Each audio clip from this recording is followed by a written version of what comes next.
अस्सलामुअलैकुम वरहमतुल्लाहि वबरकातुहू नाजरीन। स्वागत है आप तमामी नाजरीन का अलीमी एकेडमी 92 चैनल में। उम्मीद करता हूं कि आप तमामी नाजरीन बखैर होंगे। फिर से मैं आपके बीच एक नई और लेटेस्ट वीडियो के साथ हाजिर हो गया हूं।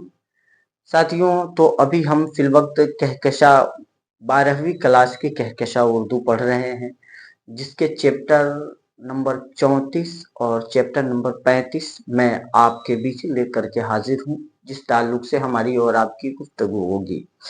साथियों, मैं आपको बता दूं, ये जो आज हम पढ़ने जा रहे हैं ये वली दकनी की कहानी है। वली दकनी की गजलें आज हम पढ़ने जा रहे हैं। वली दकनी साहब ने जो 2 गजल लिखे हैं, वैसे तो उनकी गजल इतनी ज्यादा है, इतने ज्यादा है, जिसके जरिए से उर्दू फारसी दोनों को तकवीयत मिली है। बहुत ही पुराने शायर है और कदीम जमाने से ये शेर व शायरी करते आ रहे हैं। लेकिन उनकी लिखी हुई 2 गजलें हमारे किताब में मौजूद है, जिसको हम आज पढ़ने वाले हैं। एक चीज और बता दूं, वली दकनी साहब की जबान में जब ये शेर व शायरी करते हैं, इसमें कई जगह दखिन की जबानें आती है, जिसका समझना थोड़ा सा डिफिकल्ट होता है, लेकिन मैं कोशिश करूंगा कि आपको समझा दूं। देखिए, इन दोनों गजल को पढ़ाने का कुछ खास फायदा तो नहीं हो सकता है, लेकिन होता यह है कि बिहार बोर्ड आपसे किसी 2 क्वेश्चन को, किसी 2 लाइन को उठा लेता है और आपसे पूछ लेता है कि इसका एक्सप्लेन कीजिए या इसको डिटेल में थोड़ा बताने की कोशिश कीजिए, और वो 2 नंबर का क्वेश्चन होता है। तो अगर आपसे हो सके, जैसा मैं बता रहा हूं, अगर आपसे हो सके तो आप उसका एक्सप्लेन करेंगे, इंशाल्लाह आपको फायदा होगा। साथियों, तो बिला किसी इंतजार के मैं आपके बीच वो फाइनली हम उसको मुकम्मल करते हैं जो आज हमें पढ़ना है। देख लेते हैं साथियों, आज वली दकनी के ताल्लुक से हम बात करने वाले हैं। तो सबसे पहले मैं आपको ये बता दूं कि वली दकनी साहब की डेट ऑफ बर्थ और उनकी पैदाइश वगैरह पूरी तरीके से, ये कह लीजिए कि शेर व शायरी छोड़ करके उसके अलावा इनकी जिंदगी की जितनी चीजें सब डाउटफुल है, वो सारी की सारी डाउट से भरी हुई है। हतमी तौर पे, मुकम्मल तौर से कोई ये नहीं कह सकता कि वली दकनी फला जगह पैदा हुए और फला दिन को पैदा हुए, फला तारीख को पैदा हुए। बस सब अपनी अपनी कयास आराइयां किए हैं। इतिहासकार ने कुछ कहा, कुछ ने कुछ कहा है। कोई कहा है तो किसी ने उसका तर्क किया है, किसी ने कुछ कहा है तो उसकी भी आलोचना हुई है। बहुत सारी बातें, सारी डाउट को मैं आपके बीच रखने की कोशिश करूंगा, लेकिन फाइनली मैं आपको बता दूं कि इनके बारे में जो डिटेल डाउटफुल है, तो आपसे क्वेश्चन जो पूछा जाएगा, वो यही पूछा जाएगा कि फला के एतबार से या फला के मुताबिक वो कहाँ के रहने वाले थे, कहाँ पैदा हुए, फला उलमा के हिसाब से या फला के मुताबिक वो कहाँ पैदा हुए थे। ये सारी बातें मैं आपके बीच रखता हूं। देखें आप, वली दकनी के नाम से ये मशहूर है। इनका पूरा नाम क्या है, नहीं है, वो सारी चीज आप क्लियर करें। पहले मैं आपको बता दूं कि हम 34 नंबर पे एक गजल पढ़ने जा रहे हैं वली दकनी की, और 35 नंबर पे एक गजल पढ़ने जा रहे हैं वली दकनी की। वली दकनी की हकीकत सुने। वली दकनी उर्दू के एक कदीम शायर है, बहुत पुराने शायर है, कदीम शायर है। वली शुमाल और जुनूब के दरमियान एक पुल की तरह दिखाई देते हैं या तस्वुर किए जाते हैं, माने जाते हैं। शुमाल और दक्षिण ये रहने वाले हैं। जुनूब ये फारसी लफ्ज है जिसका माना होता है दक्षिण, इसी से बन गया है दक्कन। दक्कन को ही क्या बोला जाता है, दक्षिण। दक्कन को ही क्या बोला जाता है साथियों, दक्षिण। ठीक है, तो ये दक्षिण से आए थे किधर, शुमाल की तरफ। तो इस दक्षिण और शुमाल के बीच में ये साहब जो है ना वली साहब एक पुल है। क्या है ये? पुल मानिंद है, पुल के मानिंद समझे जाते हैं। और अगर आगे बात करें तो देखिए डाउटफुल बातें, गुजराती मुहक्किकीन यानी गुजरात के जो रिसर्चर लोग हैं, विद्वान लोग हैं, उन्होंने वली दक्कनी के बारे में अपना आइडिया दिया। वो आइडिया क्या दिया कि वली दक्कनी का पूरा नाम क्या है? शाह वलीउल्लाह, शाह वलीउल्लाह गुजराती मुहक्किकीन के मुताबिक। और पैदाइश की जगह के बारे में बताया कि इनकी जाए पैदाइश यानी पैदा होने की जगह जो है वो अहमदाबाद है। और बताया कि इनकी तालीम जो हुई थी वो शेख नूरुद्दीन से हुई थी, शेख नूरुद्दीन से हुई थी। और वली दक्कनी का इंतकाल 1707 में हुआ, 1707 में हुआ साथियों। और आगे देख लेते हैं। तो ये जो सारा डिटेल बताया गया इस लाइन में जो आपके बुक में लिखा हुआ है, ये किन के मुताबिक है?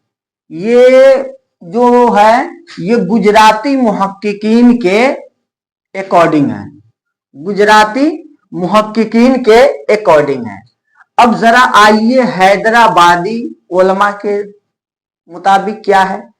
तो हैदराबादी उलमा कहते हैं कि वली दक्कनी का पूरा नाम सैयद वली मोहम्मद है, सैयद वली मोहम्मद है, ये हैदराबादी उलमा कह रहे हैं। और पैदाइश की जगह के बारे में कह रहे हैं कि इनकी जो पैदाइश हुई है वो कहां हुई है? औरंगाबाद में हुई है।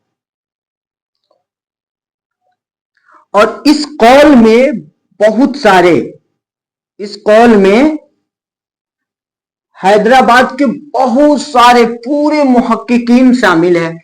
सारे लोगों का कहना है कि इनकी जो इनका नाम और पैदाइश की जगह ये है, नाम सैयद वली मोहम्मद है और पैदाइश औरंगाबाद में हुई है। इसमें बहुत मुहक्किकीन लोग हैं, लेकिन गुजराती मुहक्किकीन का ये कहना है। तो अब आपका सवाल होगा कि सर आप हमें ये बताइए कि फला के एतबार से ऐसा है और फला के एतबार से ऐसा है, तो फिर इसका क्वेश्चन कैसे बनेगा? तो मैं आपको बताता हूं कि इसका क्वेश्चन कैसे बनेगा। देखें, कंफर्म तो ये भी नहीं है, अगर देखा जाए तो कंफर्म ये भी नहीं है, बिल्कुल परफेक्ट ये भी नहीं है, और पूरी तरह से परफेक्ट ये भी नहीं है।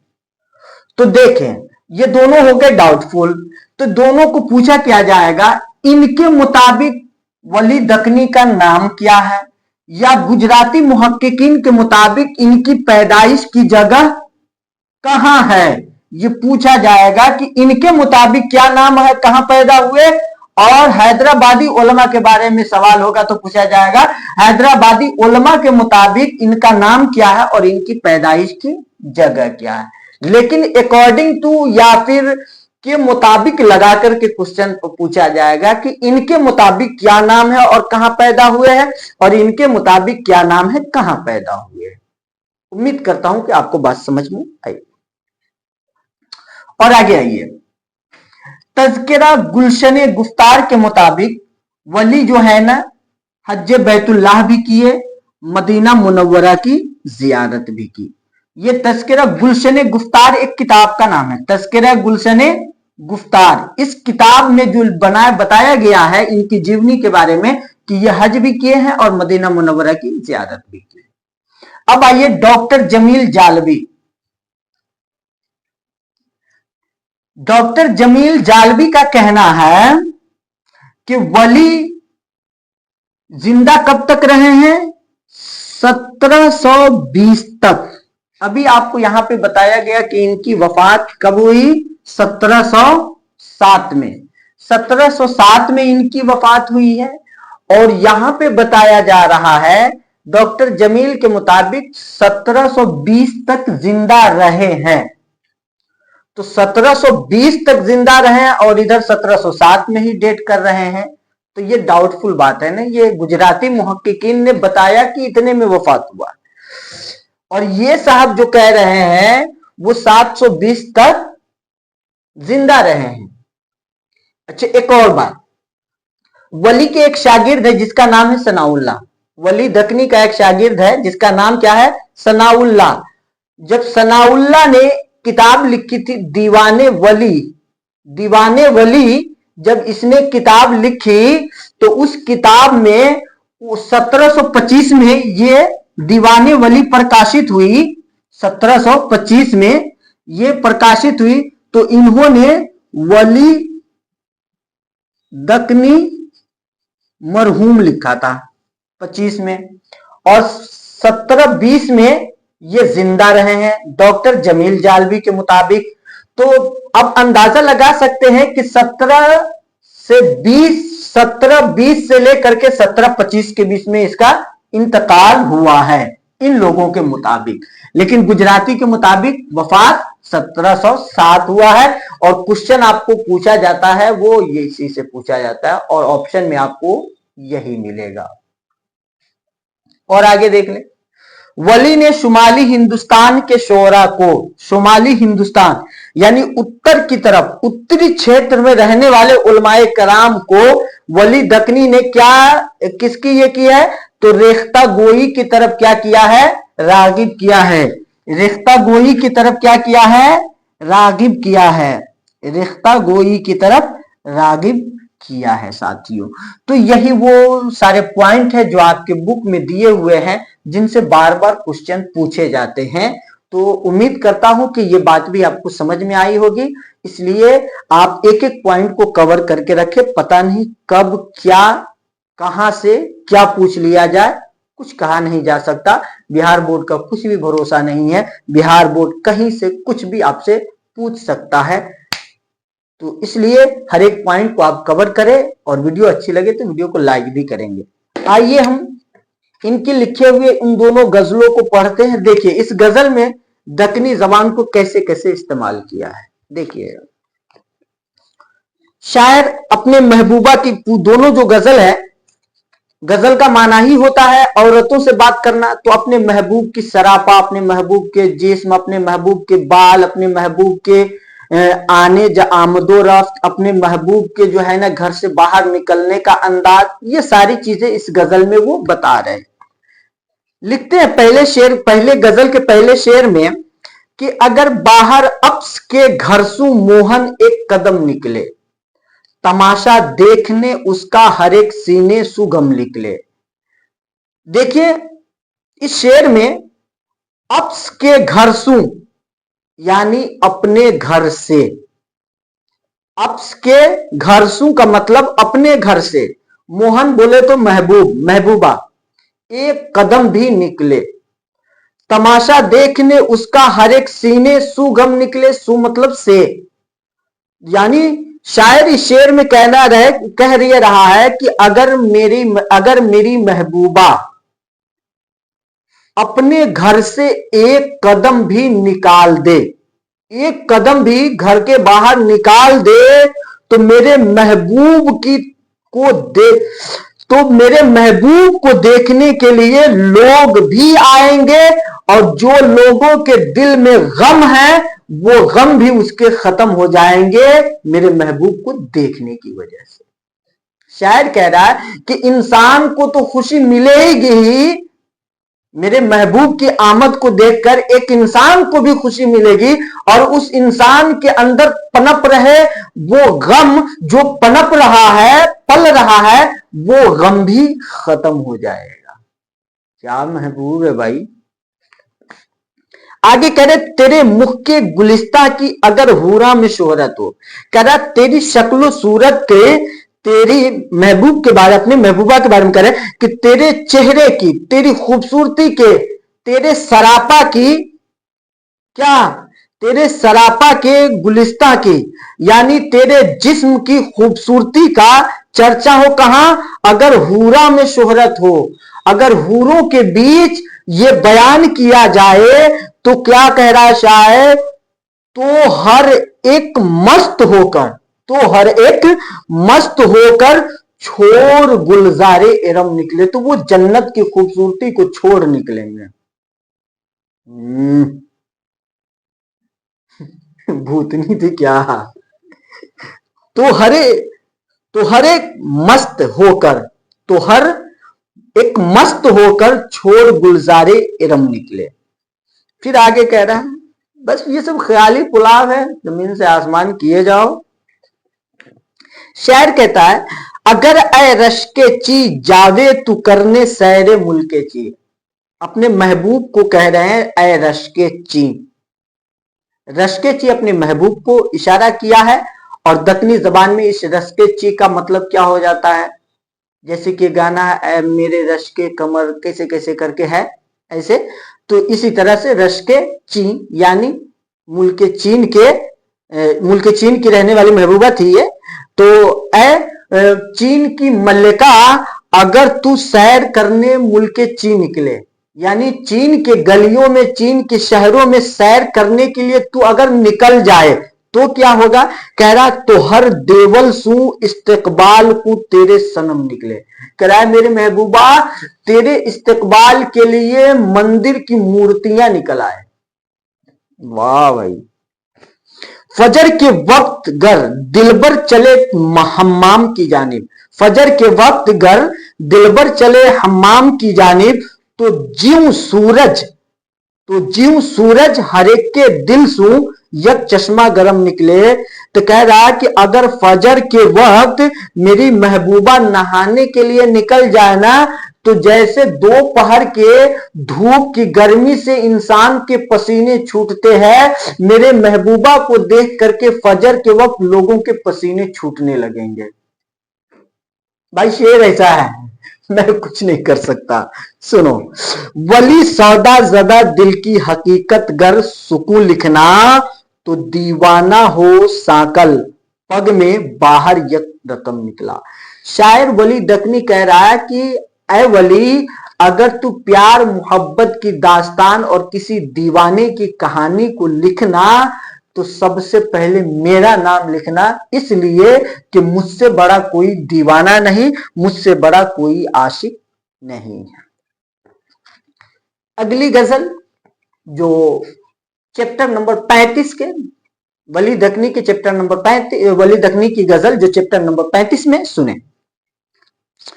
कह रहा कूचे यार ऐने काशी है, मेरे महबूब की गली जो है ना काशी की तरह। फिर कह रहा जोगिए दिल वहां का बासी है, मेरा जो पागलपन दिल है, मेरा दिल जो जोगी बना हुआ है, वो उस गली का क्या है, वहां का क्या है, बासी है, रहने वाला, बासिंदा हो गया। पी के बैराग की उदासी सू, दिल पे मेरे सदा उदासी है। कह रहा पी के बैराग, पी बोलते हैं महबूब को और बैराग बोलते हैं सन्यास को। तो पी के बैराग की उदासी सू, कह रहा सन्यास, महबूब की सन्यास में, यानी महबूब के लिए सन्यासी बन करके मैं उदासी से दिल पे मेरे सदा, यानी अपने महबूब के लिए मैं सन्यासी बन गया। और सन्यासी बनने के बाद मेरा यह हाल हुआ कि मेरा दिल हमेशा के लिए उदास ही रह गया। वो ऐसे है ना कि हम जिंदगी भर किसी के लिए कुछ करते रहे, और जब सारा कुछ हो गया तो लास्ट में हमको सुनने को यह मिल जाए कि तूने मेरे लिए किया ही क्या है, तो उस वक्त दिल टूटता है, दिल उदास होता है।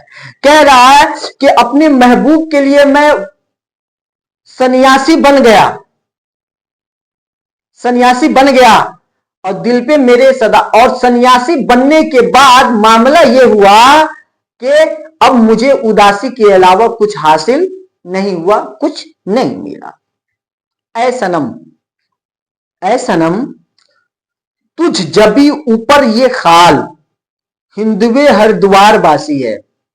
कह रहा ऐ सनम, ऐ महबूब, तुझ पे, तेरे चेहरे पे, तेरे चेहरे के ऊपर ये तिल, खाल मतलब तिल, तेरे चेहरे के ऊपर ये तिल ऐसे लग रहा है जैसे हिंदू के लिए हरिद्वार बासी है, वैसे तेरे चेहरे की खूबसूरती वो तिल है। कहता एक शायर ने कहा था कि तेरे चेहरे पे ये जो तिल दिखाई देता है, तेरे चेहरे पे ये जो तिल दिखाई देता है, दौलते हुस्न पे पहरेदार बिठा रखा है। दौलते हुस्न पे पहरेदार, यानी अपने महबूब के चेहरे पे जो तिल है, तो कह रहा है वो हुस्न के पहरेदार है, रखवाले हैं, उसके मुहाफिज है। दौलते हुस्न पे पहरेदार बिठा रखा है। तो यहां भी यही कहा जा रहा है, ऐ सनम तेरे चेहरे पे ये जो तिल है वो जैसे हिंदू के हरिद्वार बासी है, यानी हिंदू धर्म से ताल्लुक रखने वालों के लिए जैसे हरिद्वार उसका वो है, तो वैसे ही तेरे चेहरे के लिए, तेरे हुस्न को निखारने के लिए तेरे चेहरे पे वो तिल काम कर रहा। जुल्फ तेरी है मौजे जमुना की, यानी तेरी जुल्फ जमुना की मौज है। तिल मिस्क उसके जीव सनासी है। कह रहा है कि तिल उसके नजदीक, यानी इस जुल्फ के नजदीक ये तिल जैसे क्या है, सनासी है। सनासी किसको कहते हैं? सन्यासी को, जैसे सन्यासी है। फिर आगे कह रहा है कि ये सिया जुल्फ तुझ जनखदा पर नागनी ज्यूं कुएं पे प्यासी है। कह रहा है तेरे ये स्याह जुल्फ, तेरे ये जो स्याह जुल्फ थोड़ी पे, तेरे ये जो स्याह जुल्फ, थोड़ी इसको बोलते हैं थोड़ी, तेरे ये स्याह जुल्फ थोड़ी पे, कह रहा ऐसे ही है जैसे एक जमुना पे प्यासा कौवा, कुएं पे एक नागिन प्यासी हो, जैसे कुएं पे एक नागन प्यासी हो। फिर आगे कह रहा है शायर, जिसकी गुफ्तार में नहीं है मजा, जिसकी गुफ्तार में, जिसकी बात कड़वी है, जिसकी बात जहर जैसी निकलती है, तो कह रहा है सुखन उसका ताम बासी है, तो उसकी बात ऐसे ही है जैसे बासी खाना हो। ऐ वली जो लिबास तन पर रखा, ऐ वली जो लिबास तन पे रखा, आशिका के निस्क लिबासी है। ऐ वली जो लिबास तेरे बदन पे है, तूने अपने बदन पे रखा है, वो आशिकों के नजदीक क्या है? लिबासी है, यानी कि वो लिबास है।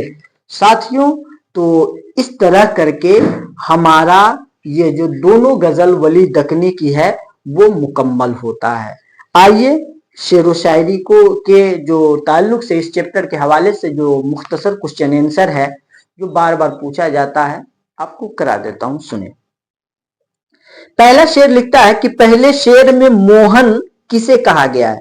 तो पहले शेर में जो मोहन कहा गया है वो महबूब को कहा गया है।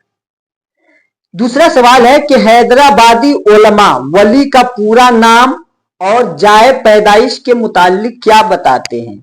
तो सुनिए, हैदराबादी उलमा, मैंने कहा था ना जब भी क्वेश्चन पूछा जाएगा तो ऐसे ही पूछा जाएगा। हैदराबादी उलमा के नजदीक वली दकनी का नाम सैयद वली मोहम्मद और जाए पैदाइश औरंगाबाद है। जाए पैदाइश औरंगाबाद है।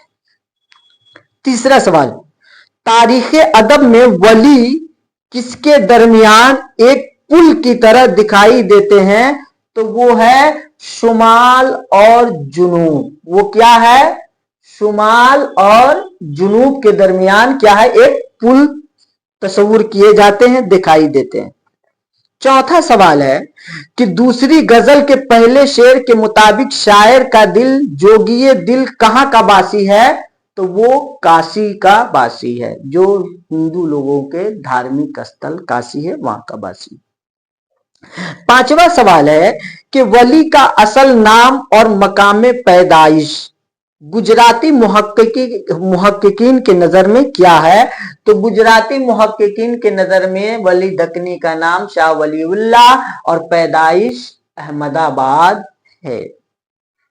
पी के बैराग के माना क्या है? कह रहा है महबूब के याद में सन्यासी होना, ये उसका माना है। पी के बैराग का माना महबूब की याद में सन्यासी होना।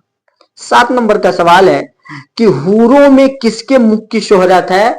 तो शायर की महबूबा के हुस्न की शोहरत है। 8वां सवाल है कि शामिल निसाब गजलों से 2 दक्कनी अल्फाज दर्ज कीजिए। तो 2 कहा है, तो 2 ही क्या, कई ऐसे हैं, जैसे मोहन है, सू है, इधर आइए, साकल एक जगह है लफ्ज, और भी क्या क्या है, बहुत सारे अल्फाज आपको मिल जाए। रश के चीज से क्या समझते हैं, तो रश के चीज से मतलब अपने महबूब को कहा है, यानी पूरा चीन जिसके ऊपर फख्र करे, रश्क करे, और जिसकी चेहरे और खूबसूरती पे फख्र करे, उसी को रश्क ठीक है, यही समझा जा रहा है। 11 नंबर का सवाल है कि वली के किस शागिर्द ने दीवाने वली का मखतूता किस सन में लिखा। तो वली के शागिर्द सनाउल्लाह, वली के शागिर्द सनाउल्लाह, जिसने लिखा एक मखतूता दीवाने वली किस सन में लिखा था, 1725 में। साथियों, इस तरह करके हमारा ये दूसरा चैप्टर भी कंप्लीट हुआ। उम्मीद करता हूं कि आपको सारी बातें समझ में आई होंगी। अगर सारी बात आपको समझ में आई है तो वीडियो को लाइक कर देंगे, ज्यादा से ज्यादा शेयर कर देंगे, और जो लोग इस चैनल पे नए हैं वो इस चैनल को सब्सक्राइब कर देंगे और साथ में बेल आइकन को दबा देंगे, ताकि हर रोज आने वाली वीडियो सबसे पहले आप तक पहुंच सके। आज की वीडियो में बस इतने ही, इजाजत चाहता हूँ। खुदा हाफिज, अस्सलाम वालेकुम।